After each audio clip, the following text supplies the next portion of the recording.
Hello and welcome to the U.S. Inland Navigation Rule 14 video. Rule 14 focuses on head-on situations and the actions that you should take should you be in a head-on situation to avoid a collision. Now, let's go ahead and break down the rule just like we've done every other rule with the diagrams to make sure that you fully understand it. Rule 14A states that unless otherwise agreed, when two power-driven vessels are meeting on a reciprocal or nearly reciprocal courses so as to involve risk of collision, each other shall alter her course to starboard so that each shall pass on their port side of the other. The first call out of this rule is that this only applies to power-driven vessels. Sailing vessels do not fall under this rule because sailing vessels have their own set of rules. And then just to refresh your memory, to be considered a power-driven vessel, the vessel needs to be propelled by machinery when it's navigating.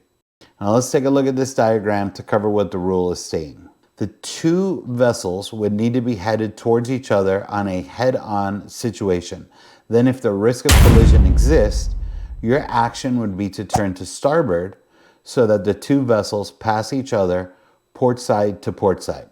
Now, if you want to learn how to easily remember which side of the vessel is starboard and port, I made a simple video with mnemonic phrases to help you remember. I'm going to put a link to that video in the description of this video so you could check it out when you're done with this video. Rule 14b states that such a situation shall be deemed to exist when a vessel sees the other ahead or nearly ahead, and by night she could see the masthead lights of the other in a line or nearly in a line, or both side lights, and by day she observes the corresponding aspect of the vessel. Now let's take a look at this diagram to illustrate what the rule is stating. The first part of the rule states that you would see the vessel dead ahead or nearly dead ahead of your vessel, and the vessel would be coming towards your vessel. Then by night you would be able to see the masthead light or lights and the side lights of the approaching vessel. Then the last part of the rule speaks to the corresponding aspect of the vessel, which simply means that you could see the front or the bow of the vessel and it's coming towards your vessel. Rule 14c states when a vessel is in any doubt as to whether such a situation exists, she shall assume that it does exist and act accordingly.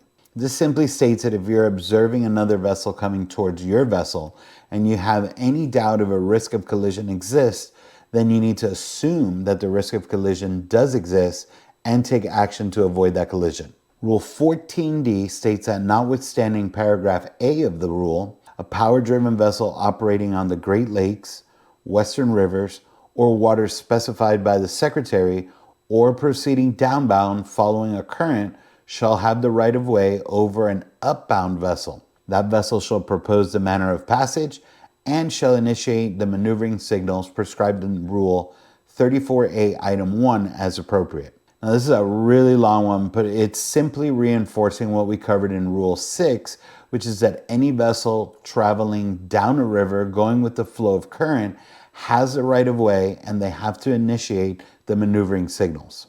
All right, congratulations on completing the Rule 14 video.